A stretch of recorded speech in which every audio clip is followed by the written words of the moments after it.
ఓం నమో వెంకటేశాయ. చరాచర సృష్టి అంతటికి కలియుగ ప్రత్యక్ష దైవం వెంకటేశ్వర స్వామి యజమాని. ఆయన అంతా కూడా చూస్తూ ఉంటాడు. నేను ఈరోజు అక్కడికి వెళ్ళాను. అది శంఖ చక్రాలతో విగ్రహం ఉంది. మహావిష్ణు విగ్రహం లాగా నాకు అనిపించింది. ఏదైందనేది తేల్చాల్సిన బాధ్యత టీటీడీది. ఏదైనా గాని అది భగవంతుడి విగ్రహమే. మనం చెట్టు పుట్టనే చరాచర సృష్టినే భగవంతుడిగా చూస్తాం. అసలు భగవంతుడి ఆకారంలో ఉన్న దాన్ని భగవంతుడు అంటాం గాని మనము ఇంకొకటి అనలేం. ఆ చుట్టూ బ్రాందీ సీసాలు, దాని చుట్టూ అంత అపవిత్రంగా ఉంది. కాబట్టి తిరుమల తిరుపతి దేవస్థానం దాన్ని పట్టించుకోవాల్సినటువంటి బాధ్యత తిరుమల తిరుపతి దేవస్థానంది. సరే, ఒకసారి పొరపాటును చూడకపోవచ్చు. తప్పని తెలిసిన తర్వాత కూడా అది భగవంతుడిది కాదు నాయన. కాబట్టి అది తప్పని ఒప్పుకునేటువంటి ఇది కూడా ఉండాలి. కానీ టీటీడీ ఆ విధంగా కాకుండా తప్పును తప్పనకుండా రైట్ అని వాదించుకోవడం చాలా తప్పు. అందరికీ నాయకుడు వెంకటేశ్వర స్వామి ఉన్నాడు. ఆయన చూస్తూ ఉంటాడు. ఈ మధ్య కాలంలో తిరుపతిలో మనం చూశాం, బ్రాందీ తాగుతూ మహిళల పైన పడ్డారు. చాలా అరాచకం జరుగుతుంది. మీడియాలో కూడా వచ్చింది. మరి ఆ ప్రాంతంలో ఆ విధంగా జరిగితే అక్కడ శ్రీ అలిపిరి పాదాలు కూడా ఉన్నాయి కదా నాయన. బ్రాందీ తాగి అక్కడ మహిళలకు అందుకు ఏమైనా జరిగితే రక్షణ ఎవరు? కనుక అది నేను అక్కడికి వెళ్లి ప్రాయచిత్తం కోసం భక్తితో ఓం నమో వెంకటేశాయ నామస్మరణ చేస్తుంటే నన్ను కూడా పోలీసు వాళ్ళు తీసుకుని వెళ్లారు. స్వామీజీ, మాదేమి లేదు, పైనున్న వ్యవస్థను మేము చేస్తున్న విధంగా మాదేమి లేదు, క్షమించండి స్వామిని పోలీసు వాళ్ళు కూడా అడిగారు. కనుక తిరుమల తిరుపతి దేవస్థానానికి తెలియచేసేది ఏంటంటే అక్కడ జరిగినటువంటిది తప్పు.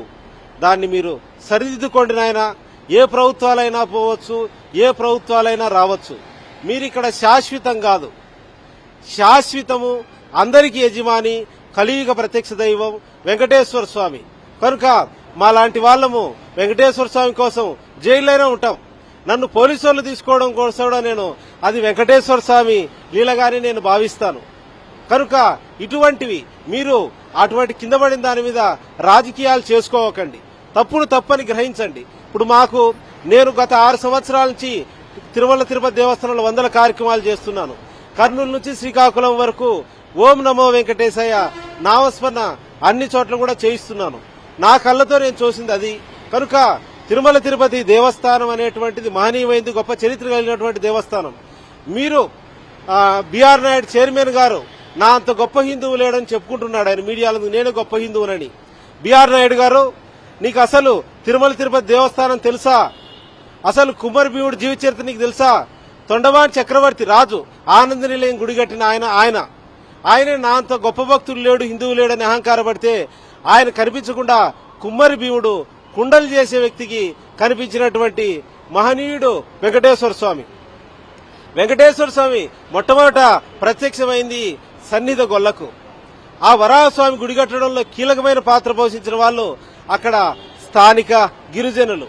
కనుక గొప్ప హిందువులు చైర్మన్లు ఈవోలు ఇక్కడ కాలేరు. నిజమైన భక్తులు మాత్రమే మాలాంటి వాళ్ళు, గ్రామాల్లో ఉండే పేదలు భక్తులు, నిజమైనటువంటి భక్తులు. కనుక నేను గొప్ప హిందువుని, నేను గొప్ప భక్తుని అని అహంకారానికి పోవాకు నాయన. నీకోసమే చెప్తున్నా.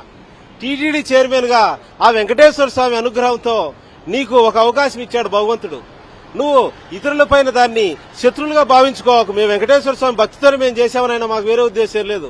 నువ్వు అందరినీ శత్రువులుగా భావించుకొని ద్వేషంతో వాళ్ళను హిందువులు కాదు, వీళ్ళు హిందువు కాదంటే నువ్వు వెంకటేశ్వర స్వామి యొక్క ఆగ్రహానికి గురైతావునైనా. నీకు మంచిది కాదు. నువ్వు వెంకటేశ్వర స్వామి సేవ చేసుకొని చక్కగా ఈ 5 ఏళ్లలో చరిత్రలో బిఆర్ నాయుడు అయ్యా సామాన్య భక్తులకు ఎంతో సేవ చేశాడు, వెంకటేశ్వర స్వామి ఎంతో సేవ చేశాడని మంచి పేరు తెచ్చుకోనైనా ద్వేషాన్ని వెలగక్కి ఇక్కడ రాజకీయాలు చేయకు. నేను విజయశంకర్ స్వామి అన్నమయ్య కళాక్షేత్ర పీఠాధిపతి. నన్ను పోలీసు వాళ్ళు అడిగారు, నువ్వెక్కడ స్వామి అని. గూగుల్లో కొట్టుకున్నా. నేను అన్నమయ్య కళాక్షేత్ర పీఠాది అనేది యావత్ 4 రాష్ట్రాలు నేను భక్తి కార్యక్రమాలు చేస్తున్నాను, నేను తెలుసు. కాబట్టి అక్కడికి వెళ్తే నన్నేదో వాళ్ళ శత్రువులాగా చూస్తున్నారు టీటీడీ అధికారులు. నన్ను శత్రువుగా చూడాలైనా ఒక సన్యాసిని.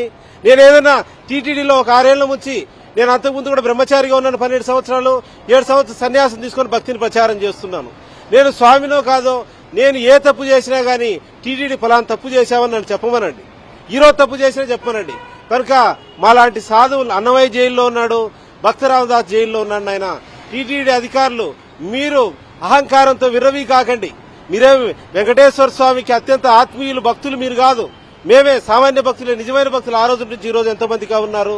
కనుక వెంకటేశ్వర స్వామిని కనుక ఈ విధంగా చేస్తే చరిత్రలో అనేక మంది ఆగ్రహానికి గురై బలైపోయినారు. వెంగమామ మీద చెడు నీళ్లు పోసొచ్చే వాళ్ళు అప్పటికప్పటికి మరణించారు. అన్నమయ్య జైలు వేసిన రాజు కూడా ఎన్ని ఇబ్బందులు పడ్డాడో మనకు తెలుసు. ఎన్నెన్నో కథలున్నాయి భక్తుల్ని ఇబ్బంది పెట్టినటువంటి కథలు. కనుక మీ అందరినీ టీటీడీ అధికారులు నేను దయవుంచి మిమ్మల్ని కోరేది ఏంటంటే, మీ జీవితంలో వెంకటేశ్వర స్వామి సేవ చేసుకునేది మహనీయమైనటువంటి గొప్ప అదృష్టం మీకు వచ్చింది. కనుక మంచి పనులు చేయండి. మా వెంకటేశ్వర స్వామి మంచి పనులు చేస్తే మనకు మంచి చేస్తాడు, చెడ్డ పనులు చేస్తే చెడ్డ చేస్తాడు. కాబట్టి మీరందరూ కూడా బాగుండాలని మేము కోరుకుంటామని ఆయన ఎవరైనా అందరూ సన్యాసులు. కనుక మీరు వెంకటేశ్వర స్వామి సేవ చేసుకోండి. ఇటు విద్వేషాన్ని రాజకీయాలు చేయొద్దని నేను ఆ వెంకటేశ్వరుని ప్రార్థిస్తూ మీకు మంచి సద్బుద్ధిని ప్రదర్శించాలని ఆ వెంకటేశ్వరుని ప్రార్థిస్తున్నాను. స్వామి నాయనా, ఆ విగ్రహానికి అది దేవుడి విగ్రహం, దానికి అసలు అక్కడ బ్రాందీ సీసాలతో దేవుడి విగ్రహాలు జరగడం అనేటువంటిది అది సమంజసింది కాదు. అక్కడ పూజలు చేసి అది చేయండి. ఆ విగ్రహం ఎక్కడితో తీసుకొని ఆ విగ్రహం గుళ్ళోదైతే దాన్ని తీసుకుని వెళ్లి ప్రాణప్రతిష్ఠ చేసి దానికి ప్రాయచిత్తం చేయండి. ప్రాయచిత్త దీక్ష చేయాలి ఆ విగ్రహానికి. కనుక ఇదేంటి, నేను మా మీద కోపాన్ని పెంచుకోకండి. పొరపాటు జరిగి ఉండొచ్చు, కానీ పొరపాటు జరగకూడదని కూడా మేమేం చెప్పలేదు. కానీ పొరపాటు జరిగిన తర్వాత దాన్ని సరిదిద్దుకోండి నాయన, మొండివాదనలు చేయకండి. ఇది ఎందుకంటే ఇది తిరుమలలో ఏం జరిగినా ఆ వెంకటేశ్వర స్వామికి జరిగిన అవమానమే. కనుక ఇది మీరు అహంకారానికి పోకుండా తప్పును సరిదిద్దుకొని ఆడ ప్రాచిత్యం విగ్రహ పరిస్థితి చేసి దేవుడా తప్పైందని క్షమించండి వేడుకోండి, అయినా తప్పేం కాదు అని నేను ఆ భగవంతుని ప్రార్థిస్తున్నాను. గోవిందా.